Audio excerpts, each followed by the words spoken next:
Hello guys, Tetro here. So a few days ago, I actually uploaded a Hero of Agony Juggernaut build guide for the Metamorph League in 3.9. So I just want to do like a quick update on the build since I actually have a few upgrades and some minor changes that I want to talk about. And I feel that my previous build guide wasn't properly delivered, so I just want to make a proper one with like a full build in terms of the gear and everything else.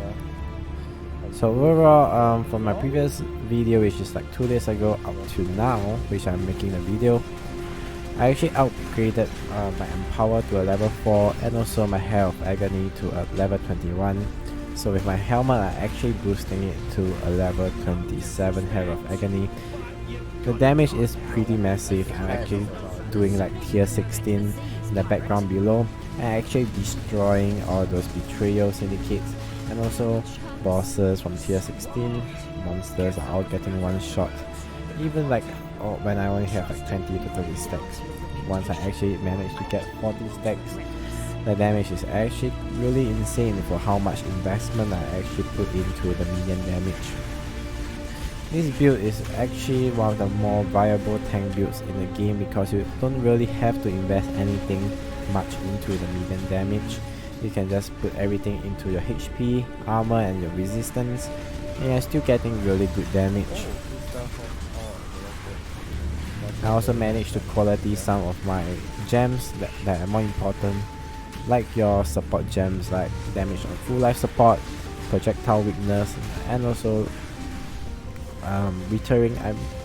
I try and quality them at least to about 20 quality, so that you actually max your damage, and it's actually pretty nice. I also tried fighting a couple of bosses like your the Awakener. Currently the damage is quite good on the Awakener, to be honest, but the Awakener itself is very mechanical based boss fight, and I got wrecked super hard because it's actually dealing chaos damage, and I got wrecked really badly. So one good thing about this build is that it's super tanky and you are pretty much able to face tank tier 16 bosses really easily. But the problem is also that there is some bosses that still one shots me, even though I have like 9k HP and also like max defense at 80%. I'm still getting one shot sometimes by the Metamorph bosses. If you actually juice up the Metamorph bosses like to the max, you get whatever the fuck you want, you sometimes will get one shot by them because they actually deal with some of the Metamorph bosses actually deal chaos damage, like insane amount of chaos damage, crit, or even like poison damage. So one huge thing I noticed about the weakness of this build is actually weakness to the poison damage thing. So I actually get wrecked quite a few times by enemies with poison. Then I decided to get Shakari, Pantheon, so I'm actually immune to poison, and also like I also take lesser damage on acoustic ground. So it's pretty good Pantheon, since I'm very weak to poison damage for this build. But anything else other than poison, I'm pretty much able to face tank it because of my insane regeneration, and also like I have a flask in case I actually gonna die. I can pop it to instantly recover my health. Other than poison damage and chaos damage, I'm pretty much able to tank it pretty nicely and just cyclone all the way until I kill them eventually. So unless you are running Golden Rule Duo, right, you don't want to run the Sharakali immune to poison Pantheon because you're actually contradicting the effect of the Golden Rule Duo. The Golden Rule Duo is basically you reflect poison damage to yourself, you get some resistance, and you also get your Virulence stack pretty fast. But if you are actually running Sharakali Pantheon, you are actually wasting the slot for the Duo because the Duo is actually becoming useless. So that's an important thing to note. Some other good Pantheon I actually recommend is Tukohama and Drakun.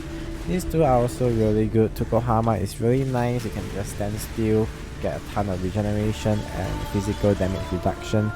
But one of the problems I have is that some bosses like Metamorph, I actually cannot stand still and face tank them for a long time, so I don't feel like I actually get much use of my Yokohama Pantheon, so I just went ahead and changed to the poison immunity.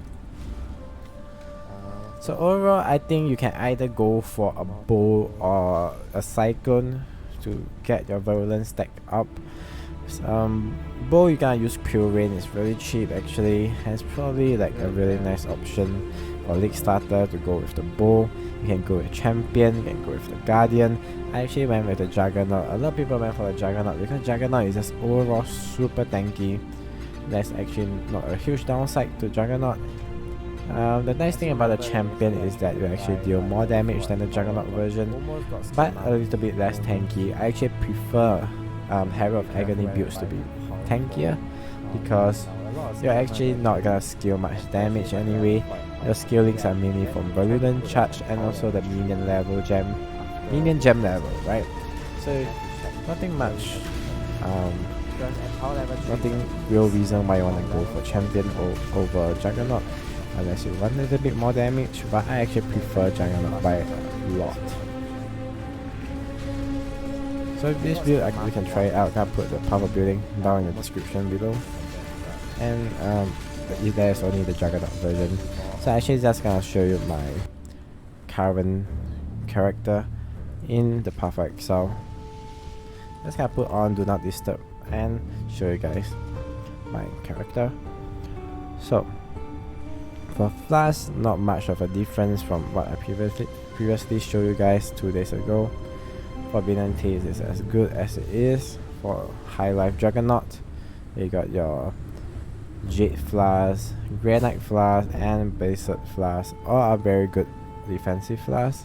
You wanna get bleeding and poison. Once you actually get Sharakali, you don't need poison, so I'm gonna change it later on.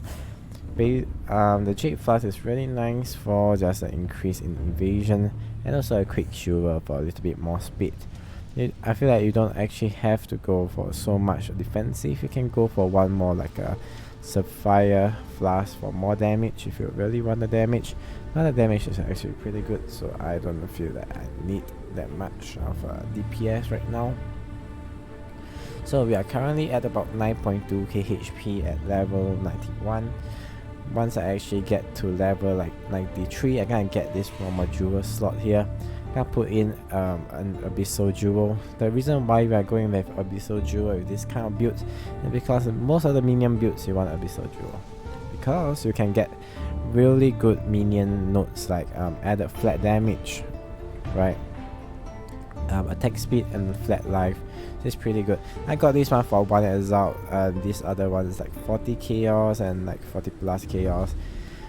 Depending on your budget, you see which one you can afford and buy them accordingly, right? So for rings and amulet, just gonna cap up your attribute and also get as much health and resistance that you need. Some other alternative ring that you can use is actually Thief Torment's ring. Very nice for life regeneration and also getting your mana back. But the problem with Thief Torments is that I couldn't get enough dex and intelligence because I really need the ring to have those attributes. And Thief Torment is a unique, so you couldn't craft any attributes. You could go with Thief Torment, but you have to get those attributes on the other items instead, and it's really difficult to do that. And also these two rings are really nice overall, so I don't really care about Thief Torments, but that is just an alternative option that I can go for. Alright, so for our weapon, we are going for the Gemini Claw. Very good for getting back your life and mana, mainly the mana part, because you don't have any real mana sustain unless you wanna use mana flask, but that's not very nice to sustain your mana with. So Gemini Claw is a really good option that we're gonna go with. So if a minion deal increased damage, you can craft this using bound fossils. I actually just go ahead and bought one from someone else. And also you want this crafted mods called Trigger a Socketed Spell when you use a skill. So you gotta socket in Desecrate, Spirit Offering and Projectile Weakness. So every time I actually cast my skills like Conviction and Cyclone, you're actually gonna Desecrate and then curse them. And the next one you're actually gonna use a Speed Offering. So Hair of Agony is gonna deal a little bit more damage. So helmet, we are still using the same helmet, it's basically +3 level, and also supported by minion damage, get some life, some minion damage if you can afford it, and maybe resistance. So for the link, we are actually going with Hair of Agony, Vicious Projectile, and Power level 4, and also damage on full life support. So previously I was actually using Pierce support, but since we are actually going with Projectile Weakness as our curse, we don't need Pierce support. The reason why we wanted Pierce support is that it has a better clear of piercing enemies, but since Projectile Weakness is in our setup, we don't need Pierce support. Instead, we are going to go with Vicious Projectile to deal a little bit more damage. You can get higher level, like level 21 or 23 quality, depends on how much you want to invest into the gems. I would say that this build, the important part of the damage comes from the gem quality and level, so you actually want to invest quite a bit onto the gem. It's not like other builds where you invest into the gear to deal more damage. This build is more of investing into the skill gems, getting level 21 and super high quality if possible. This is also the nice part of the build because you don't have to use gears for damage, you can use them for defensive purposes. So shield, we are actually going with a Sapphire frame shield. That's overall a very nice shield that actually increases your maximum resistance, and along with our skill tree, we actually increase our maximum resistance up to 80% and fire resistance to 81%. So we actually take very little damage at this point of time. Chances going with a Comms Heart, just really nice HP. You don't really need to care about the fire damage roll, because we are not actually dealing any fire damage. We only want the 500 life, and the 500 life is a fixed modifier, so you can just get any cheap Comms Heart you can find. Try and get as high quality as possible. You can go with a Bestiary, get it to 30 quality, but be sure to have someone to help you do it, or make sure that you can kill the Bestiary. Otherwise, if you fail and die, your Comms Heart is going to be vanished. Alright. So for glove, it's very important that we go with a 5-link glove, which is supported by poison, get some extra minion damage, some life. I also got a dex on it to get more dex, but actually you don't need, because your maximum dex that you actually need is 159, so I actually have about 200, but it's still nice for the evasion. So for the 4-link, we are going with Cyclone, Withering Touch, Fortify, and Faster Attack. So within these few links, the only thing that you really want to quality is Faster Attack and Withering Touch, and maybe Fortify, like the last few gems. Withering Touch just withers them and they take more damage from your Hair of Agony, so it's very important to quality this for more damage, and Faster Attack so you can get more virulence stacks. The reason why we want to get it support by poison support is that the Hair of Agony, although it gives you a chance to poison enemies, it has a very little chance, so you actually want to get it supported by poison. It's actually super important to get that. For belt, we're just going with a high life leather belt. Leather belt is a really nice belt with really good implicit for our build. You also want to get life regeneration if possible. And for our boots, we are going with just a really high health boots, maybe some attributes if you need, and mainly movement speed 30%. I also got 5% chance to dodge spell hits, and also some fire resist, depends on whether you need it or not. So I'm gonna go with the skill tree right now.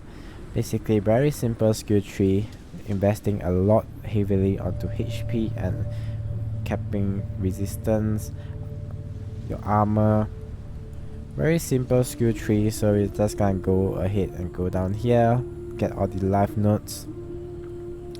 So I actually prefer going up here and try and get Resolute Technique as soon as possible. Along the way, get all those Endurance Charge.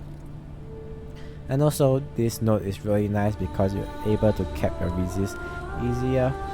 So resolute technique is not for your Hero of Agony, it's for yourself, so that your cyclone is gonna hit every time you actually spins, so it actually increase your chance of poisoning the enemy, and also like you can get your virulence stacks really fast. So resolute technique is very important for your virulence stack. Alright, and we're just gonna go straight to the side. I actually like going right to the right side. Go out here, get all those life nodes, all the life nodes, and just all the way up here there's some minion damage. There's also minion damage.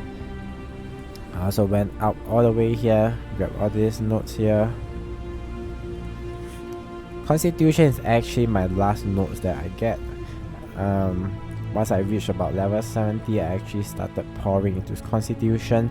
Jewel Socket is like the last thing you wanna invest in, because you actually wanna put in points into everything else, then into your Jewel Socket, because you also want to have the currency to buy a good Jewel Socket to put it in. If you already have a good Jewel Socket, you can of course get the jewel slots and start to put in your jewels. Alright, so you're gonna go down here to grab Bloodless, very nice, and also just some resistance and damage mitigation. You also get more endurance charge, some life, and this Jewel Socket I'm gonna get it next. And you wanna go ahead and get all these HP nodes. Alright, so very simple skill tree, very easy to follow, right? And with this build you are able to hit about 7 maximum endurance charge overall, giving you a very nice defensive mitigation. Also, I forgot to mention the link that I use with Cast with Damage Taken. For Cast with Damage Taken, we're actually linking it with Immortal Core. Usually people like to do like 1/4 of your HP for Cast with Damage Taken. I just put it level 10, is just a really nice sweet spot. Make sure your Immortal Core and increased duration are able to get triggered at the correct level. And you can use Convocation over here. So my shield, I actually use Flash and Stone and main support, and also Flame Dash. The reason why using main support onto the Flash Stone is that you can see from here, it's 30% more damage. Once I take up main support, this one takes 16% more damage. So main support actually helps with your Flash Stone to increase the damage the enemy takes. So let's say, you can see right on my character there's like a really thin red line around it. So enemies inside the line actually get mained and they take more physical damage. The important part about this aura is that our Hero of Agony Crawler is actually stacking a lot of physical damage. So having this main, we gonna deal a lot of damage. There's not much other aura you can run with this build. You can run Skitterbots for the chill and shock, but I find that it's a bit harsh on the mana, and also like I find that Flash and Stone and main is a little bit better for damage. You can also try some other combination like Pride maybe, but it's really hard to put that in. Also thinking about using Enduring Cry for this build because of the life regeneration, which is really nice, but I just couldn't find any ways to slot it in. So this is pretty much the way I link my character. Maybe you can take out increased duration and put in Enduring Cry, and also Immortal Core can swap it with Molten Shell. There's also a few different ways you can try and customize a character, depends on how you like to play. Well, this is my version and I'm able to do tier 16 maps really nicely, face tank most tier 16 bosses and Metamorph, except for a couple of bosses here and there. But of course late game bosses like your Uber Elder, Shaper, of course you couldn't face tank the laser beam, you're gonna get one shot almost instantly. there's almost no build that can actually tank the laser. So of course this build couldn't, and you have to dodge all those rolly hard hitting move. But for the most part, like normal move, you are able to tank it pretty nicely. Deep delve, no problem, and mapping bosses is really nice damage. I actually want to show you guys a live gameplay of one of a map to show you guys how this build actually feels, right? So actually guys, I'm gonna go with crystal ore. Let me see where is the crystal ore. Okay. So one of the few things that this map couldn't run is probably enemy avoiding chance to poison, no regeneration for life. The other things are you can run curse, you can run increased damage from monsters. I don't like to run temporal chain, so whenever I see temporal chain, I just gotta reroll the map. But most of the other things you could run, just try to avoid the mods that actually prevents you from poisoning enemy and also prevents you from regenerating HP. So this is a T16 map. Very little modifier onto the map. Maybe like just only curse, nothing much. I just want to show you the tankiness and the damage. I'm also able to run really hard maps. This build, like even 10 modifiers not able to do it, no problem. Be sure to constantly cast your convocation and your cycle to press the enemy so that the spider spikes actually pierce through them for better clear. You can see the damage is really nice and basically one-shotting most monsters at this point in time. And they actually deal like no damage to me. You see? There are monsters that one shot instantly got a speed. My mana is gone.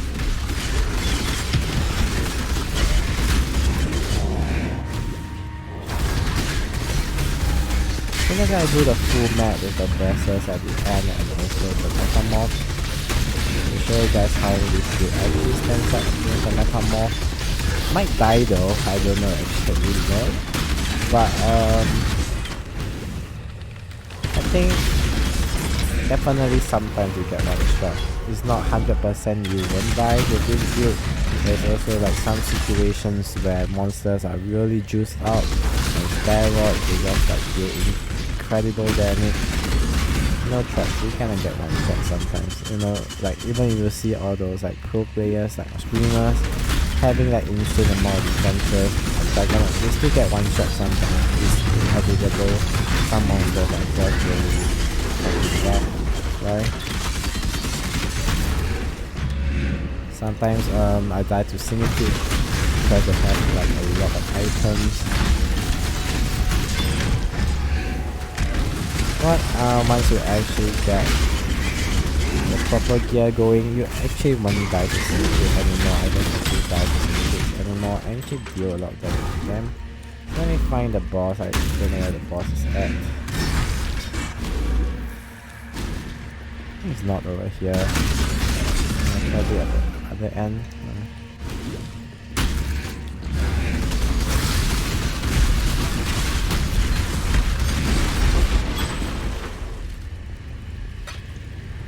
So let's get on one portal in case we die. I hope we don't die. Right? Because I'm reaching about. I'm gonna reach level 92 soon, so I hope I don't die because I can't lose a ton of speed. I haven't died quite a while though, ever since I reached 59. If you're assuming I actually died. So I saw people using skills like death marks. It's kinda nice because sometimes you wanna target those immunity bosses. But overall I don't really use death mark. I don't think it's super good. I just run ahead and not use them. Because bosses there's only one target, so I don't care about multiple targets. So this bosses is not that I'm not dealing enough damage, it's that they actually, one of them becomes immune, then you will damage the other one, and the other one becomes immune, and have to damage the other one. Just to make sure I don't actually die. I'm not sure if I can actually tank the blast or not, but I just don't want to take the risk. So that's the play style with this build. You don't want to take any risk, although you know that most of the time you can face tank it, but there's no need to do stupid shit like this, like face tanking big blast. But they already show you the animation that is gonna deal a lot of damage while take the risk like shit, right? So you can see we're only getting about 35 resilience back sometimes. Probably we need to get more attack speed, maybe increase our target point range. Probably easier time to get 30 stacks. Oh man, there's like one more monster near us, we can get 30 stacks. But when we are against like a single target boss, usually we get like 35 or 36 stacks. And see the damage is pretty fucking chunky. Shooting a boss, you can deal like a ton of damage. And my monster shoot pretty damn fast because of all those attack speed I give him through my jewels and also through the skill tree over here. I think one of the problem this minion build have is that the minion accuracy is not very nice. So taking the accuracy note is really good, because sometimes it's not very accurate, although it deals a lot of damage, but it's not accurate to deal the constant DPS. So I was also thinking about using an oil and annoy passive nodes. Maybe Ravenous Horde is pretty good because of the increased attack speed, damage and onslaught on kill. And also thinking about Lord of the Dead because of the increased damage and accuracy. So I think either of these two are really good because one gives you damage and accuracy, the other gives you a lot of attack speed and damage. It depends on which one you want. I think maybe I go for Ravenous Horde, but for boss fight, Ravenous Horde might not be that good because you don't actually kill anything during boss fight. So I'm not sure which one I will go for. Maybe Lord of the Dead is also pretty good because the accuracy is also a really nice bonus, right? So I just hope you guys actually enjoy this build. A really solid build to try out. Whether you have currency or not, you can start out farming maps easily, yellow to red maps. Then once you actually get the currency, just upgrade your power, upgrade your gear, slowly progress through the game. It's really fun with this build because I'm able to delve and get currency. So I can put in all my links in the build description below. You can check me out streaming on Twitch playing this build. If you have any questions or you want me to take a look at your build, you can actually come to my stream and show me your build. Just hope you guys have a nice day.